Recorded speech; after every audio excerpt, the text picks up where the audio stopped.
و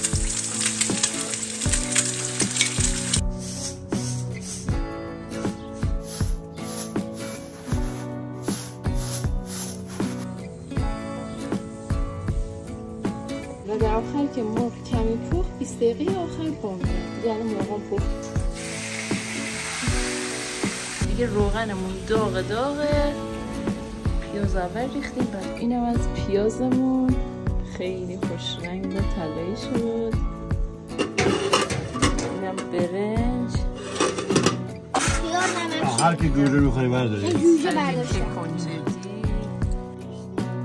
این الان کش میاد از این زبرش درست کنم یا نه؟ نه طبقه بالا شده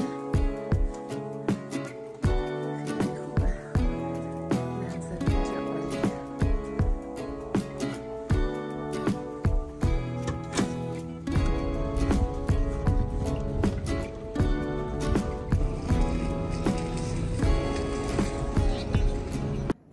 سلام به یکی دیگه از ولاگای من خیلی خوش اومدید. امیدوارم که حالتون خوب باشه هر جای این دنیا که هستید. اومدیم امروز به یه ولاگ روزمرگی. امروز صبح زود بیدار شدم برسم به کارهای خونه، به یه کار خیلی مهمی که دارم.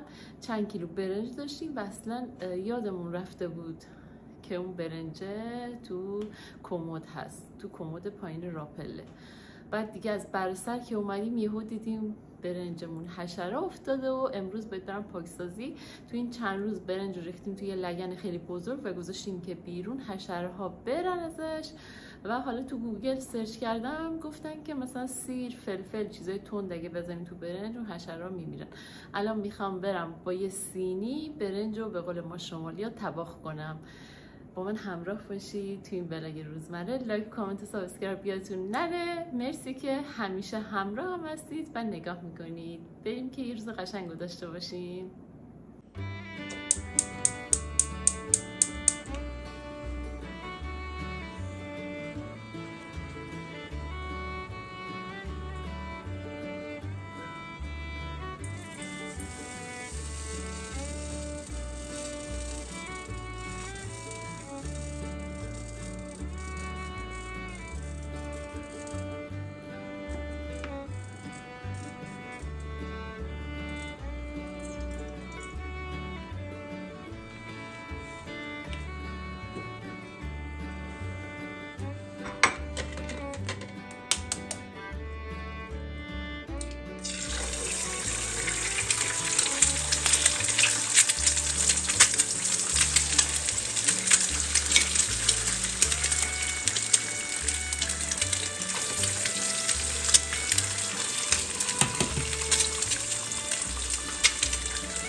ببینید این چیزای سیاه رو میبینید،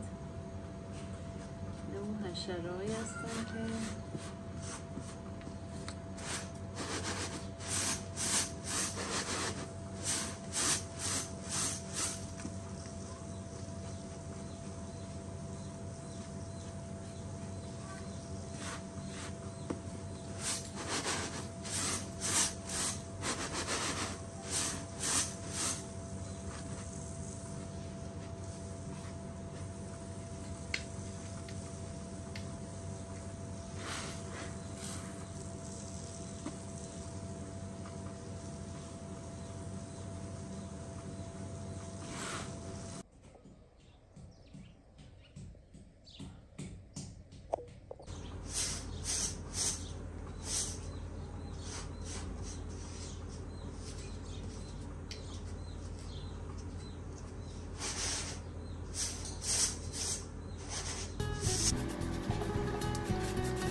دیگه یه 4-5 تا سینی از این برنج رو تمیز کردم.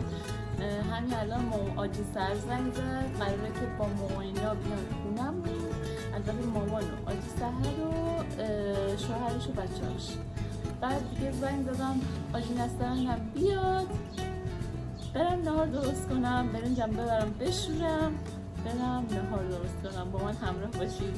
میگم من همیشه صبح که بیدار میشم میگم که خدایا روز قشنگی برامون باشه، اما واقعا هیچ کدوممون نمیدونیم که قراره چی پیش بیاد و چی بگذره بهمون. انشالله که هر چی هست خیر باشه برای همه.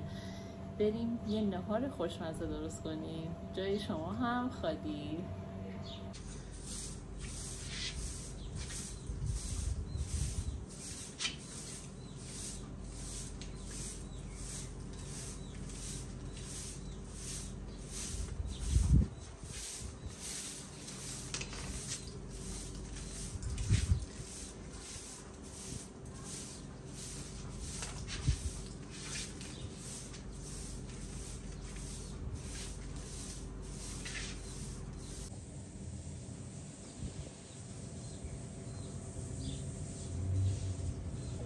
خب من اومدم خونه، برم تصمیم گرفتم که خورش بامیه درست کنم، برم ناهار رو سریع آماده کنم تا مهمونم نرسیدن.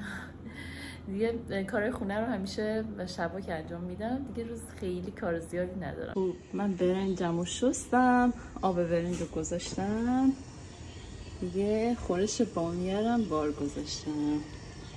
دیگه انقدر عجله نشد که درست کردنش براتون ویدیو بگیرم، ولی پیاز رو تفت دادم، بعد مرغ رو تفت دادم، بعد یک کوچولو رب و ادویه‌های مخصوص و در آخر که مرغ کمی پخت 20 دقیقه آخر بامیه. دیگه الان مرغم پخته، دیگه بامیه رو اضافه کردم. برم ظرفا رو بشورم. دیگه همه کار خونه هم انجام شده. برنج آبکش کردم، تدیک روغن و یکم زردچوبه و کنجد و میخوام نون بذارم. برنجم که اینجا آبش بره بیارم.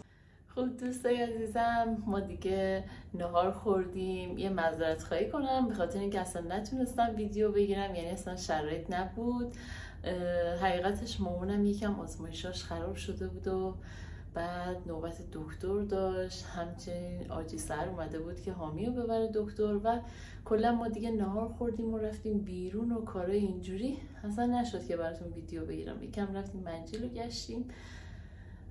غروب که اومدیم حقیقتش یه 40 کیلو پیاز گرفتم که با هم دیگه ستاجی درست کنیم. مامانم سرخ کرده بود برای خودش، گفتم که مام پیاز سرخ کرده درست کنیم و فریز کنیم. دیگه من و سحر و نسترن که دیرتر اومدیم، مامان دیگه پیازا رو همه رو پوست کنده بود. تا ما اومدیم دیدیم همه پیازا رو درست کرده. الان قراره بریم بالا پیازا رو سرخ کنیم. آجی نسترنم کمر درد شدید گرفته، یعنی اصلا همه چیز بودن امروز داغون بودن، همه استراحتی بودن خونه. اصلا من دیگه ویدیو نگرفتم، گفتم بذارم که اذیت نشن، به خاطر من حالا لباس بپوشن اینا دیگه. گفتم تو حال خودشون باشن مهمونا. بعد دیگه قراره من و حاجی سحر درست کنیم. داریم پیاز سرخ میکنیم دیگه. اصلا نشد از اون مراحلش ویدیو بگیرم. الان خورد کردیم، گذاشتیم که آبش بره، روغنمون داغ بشه، پیازا رو بریزیم تو روغن.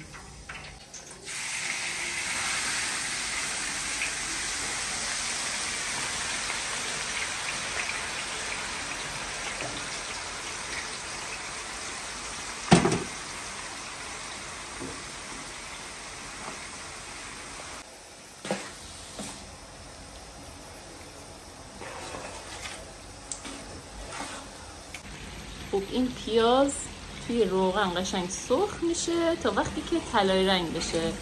بعد بهش نمک میزنیم و توی آبکش میریزیم، روغن ازش جدا میکنیم، یه پیاز پفکی بهمون میده. ما دیگه با دست خورد نکردیم چون که 40 کیلو بود، با دستگاه سبزی خورد کردیم. پیازمون کم کم داره طلایی میشه دیگه. سبک که شد بهش نمک میزنیم، یکم دیگه طلایی شد و تو آبکش میریزیم و روغنش رو جدا میکنیم.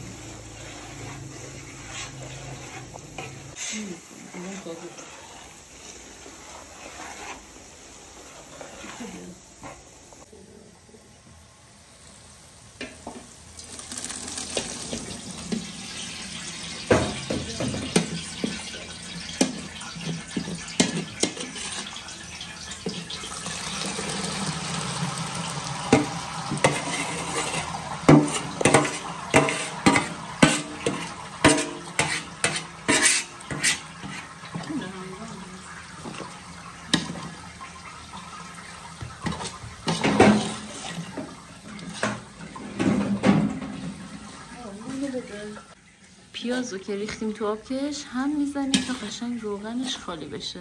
ببینید چقدر طلایی خوش رنگ شد.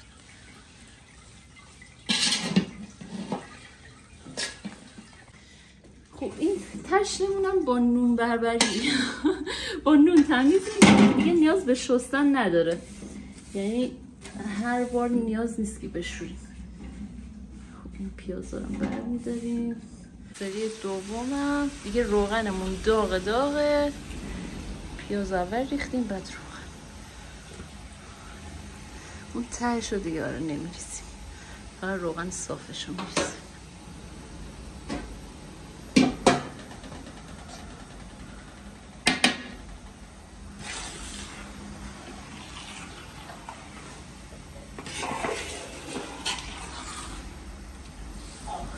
اینم از پیازمون، خیلی خوش رنگ و طلایی شد. دیشب ساعت 3:30 من و حاجی سر تموم کردیم دیگه، نشد اصلا ویدیو بگیرم بیشتر از این. الان میخوام اینو تقسیم بر 3 کنم برای من و سحر و نسترن. البته مامانم هست، سهم مامانم محفوظه چون که خیلی کمکمون کرد. اینم از هوای منجیل. یه سلام از برسر بچه. ما امروز صبح که پیازا رو جابجا کردم و کارامون رو انجام دادیم اومدیم برسر. اینجا قرار بود که آقای جوشکار بیاد و بهمون زنگ زده بود که بیاد، باید بریم برای طبقه 3 پنجره و این چیزا رو اندازه بدیم و از این کارا دیگه. من و سعید و آریسا اومدیم برسر. و برای اون دست عزیزانی که میگن که چرا علیرضا با شما نمیچرخه، علیرضا ترم تابستونه زبان برداشته، باشگاه میره و کلا چند کلاس میره و خب نمیتونه با ما بچرخه دیگه. خودش خونه میمونه. من الان براش برای چند روز غذا درست کردم، خودش هم غذا درست میکنه و ما هم دوست نداریم که به زور بچه رو از کاراش بکنیم که با خودمون بیاریم برسر. خیلی هم دوستش دارم، هیچ فرقی هم بین بچه هم نمیذارم، خیالتون راحت باشه. الان اومدیم خونه باغ پایین پیش مادر و پدر شوهرم. اینجاییم، جای شما هم خالی، هوا عالیه. بابو آره این یه سگ غریبه است اومده تو باغشون، پدر شوهرم بهش غذا داده اومده اینجا. سگ خودشون نیست.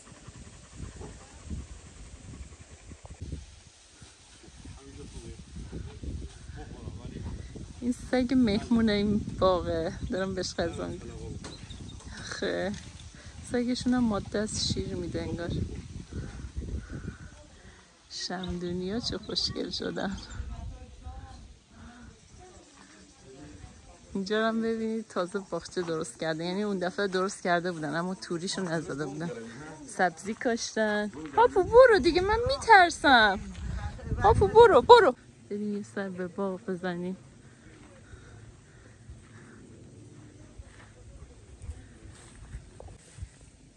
خدا این گلا رو خیلی دوست دارم،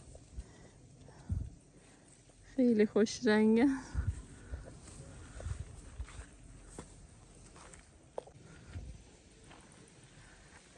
لوبیا دیگه کاملا خوش شده، انقدر امسال گرم و زیاد بود. این گوجه گیلاسی ها رو، پوشولی ها رو ببین.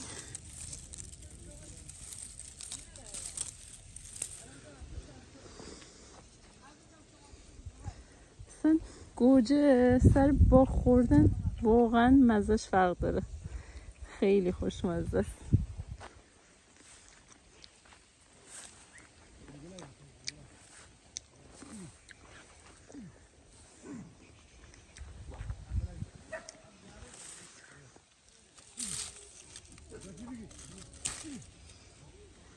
اینم خیارش این توپ شده. سگا با هم در افتاده. باید اینجور رو نگاه کن. خدا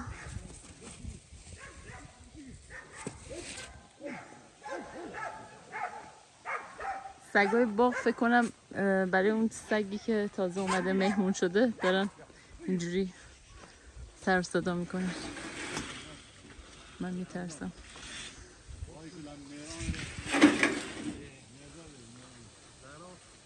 ارسا چیه؟ اسلایمه؟ شما نرسیده بازی رو شروع کردین؟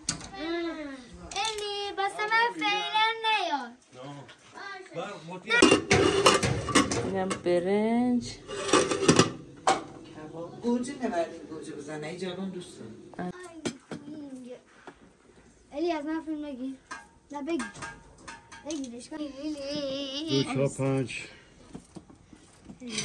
برای یه صندلی دیگه بیاریم. حالا خیلی کار دارم. نه نگیر جلو اینو. یه بود دوتایی. حالا دنه خورم.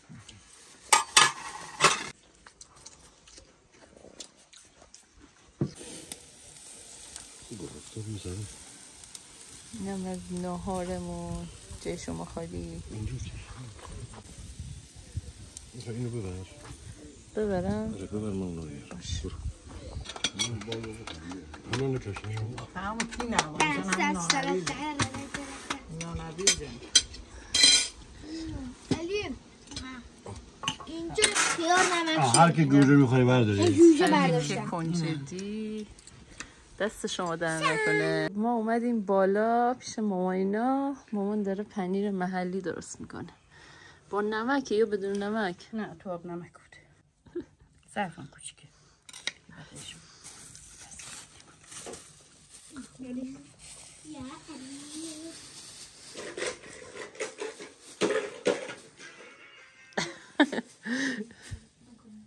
از من نگیری. برای صبحانه. هر 2 روز اینقدر زود در میاریم. از کی گرفتی؟ خونه دارو میذارم، مغازه میذارم.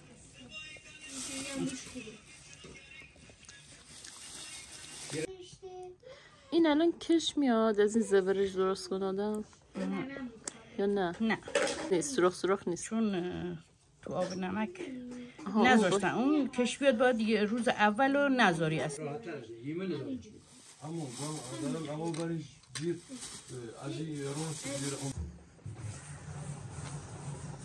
من و مامان داریم میریم یکم تو باغ بچرخیم.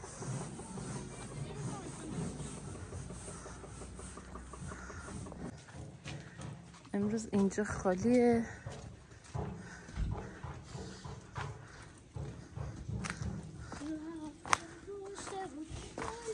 این میزو گرفتین؟ مبارکه، خوشگله. این میز صندلی رو تازه گرفتن، خوبه، محکمه. بچه ها اینجا یعنی باورتون نمیشه سالی یه بار میز صندلی میگیرن، ولی انقدر که انواع مسافر میاد زود میشکنه. خیلی قشنگه. ما مبارک. اینجا هم درست کردم برای کباب.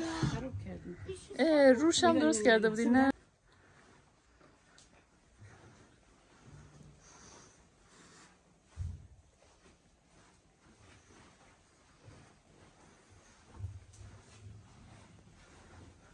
چه سکوتی.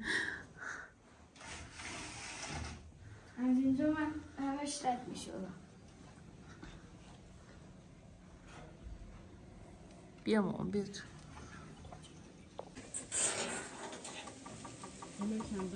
این ماما خوجه. آره بچه این میوه خوجه، یعنی یه چیزی بین گلابی و امروت، گلابی وحشی. اینم که فندقه، فانوس دیگه فقط اسکلتش مونده. اینم که چراغ نفتیه، اونم که کوزه چیز دیگه دوغ میزدن. اینجا همون جایی که اون شب برای اهورا تولد گرفته بودیم. بچه همون طرف هایشد باشه، ما نمیخوام برم داخلش.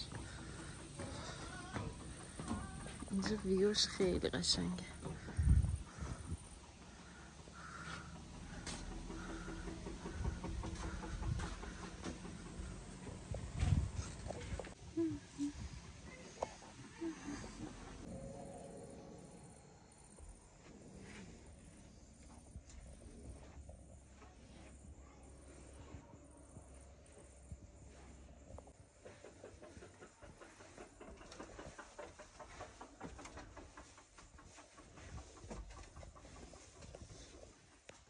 اینجا هم طبقه بالاشه، خیلی خوبه. منظره اینجا عالیه.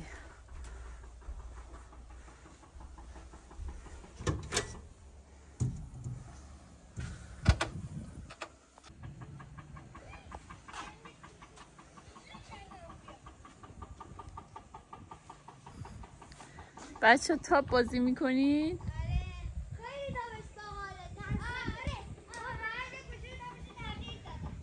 خب برای اونایی که شاید تازه عضو کانالمون شدن و نمیدونن، پدرم اینا اینجا برسر مجموعه اقامتی دارن کنار دریاچه ویستان.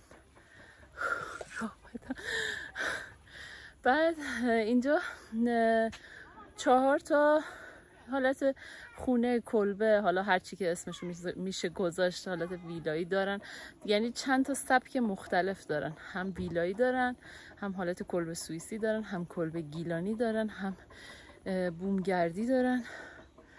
اینجا مسافر پذیره و از همه جای ایران مسافر میاد. یعنی الان حدود 16 ساله که بابا اینجا اقامتگاه داره. یعنی اولین کسی بود که تو برسر اقامتگاه داشت و مجوز رسمی گرفت برای این کار. مرسی. مرسی. بعد دیگه همین الان که اون خونه رو ویدیو گرفتم، همین الان مسافر اومد براش. حالا من شماره بابا رو تو دیسکریپشن یا تو کامنت ها پین میکنم، شما هم ببینید. اگه مسیرتون خورد برسر یا اینکه اومدین شمال، میتونیم بیاین از این بهشت زیبا لذت ببرین. خب ما برگشتیم دوباره. آقا سعید تازه با ما اومد.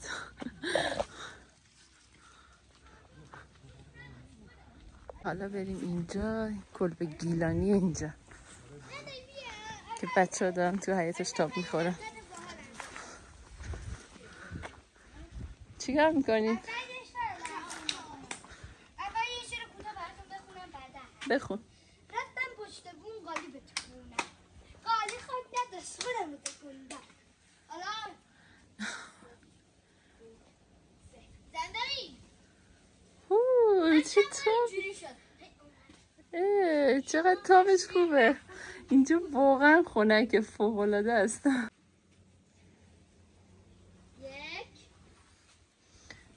بود میخوره بادم دومی هم برو نه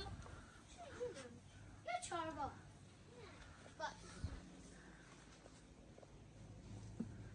من سکوت میکنم صدای طبیعت بیاد.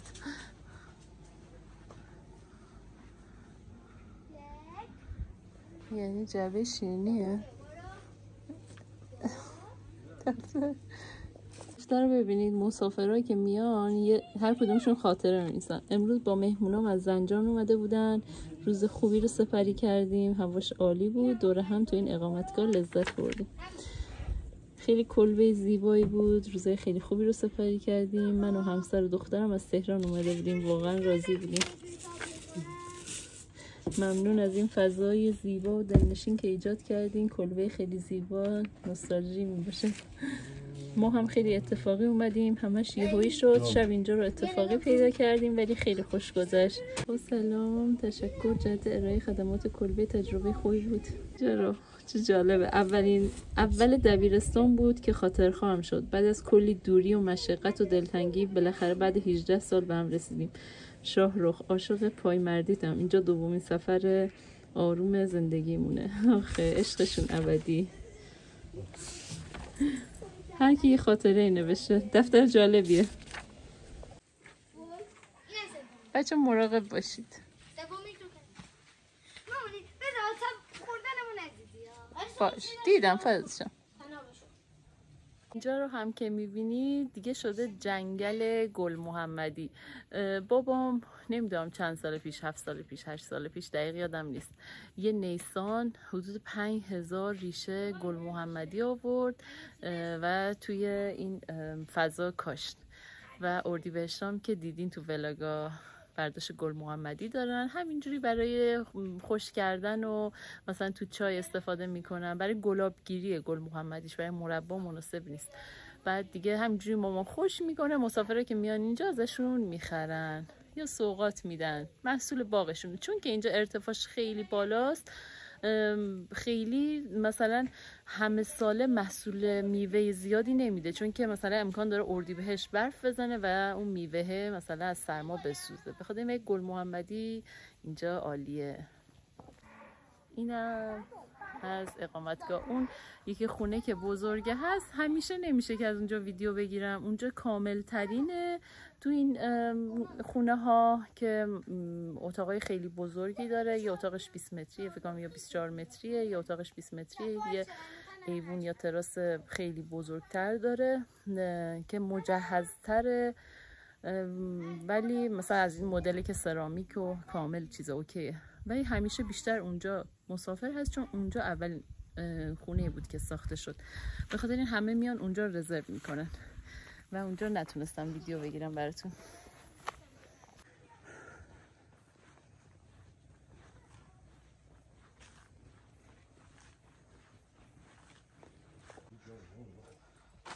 اینجا هم که ورودی بسیار زیبای اینجاست که من عاشق این لوکیشنم. همه فصلش خیلی قشنگه اینجا. اینم خانه مسافر مازولنگه اسماعیل محمدی. اینم شماره تلفن ها، حالا باز من میذارم.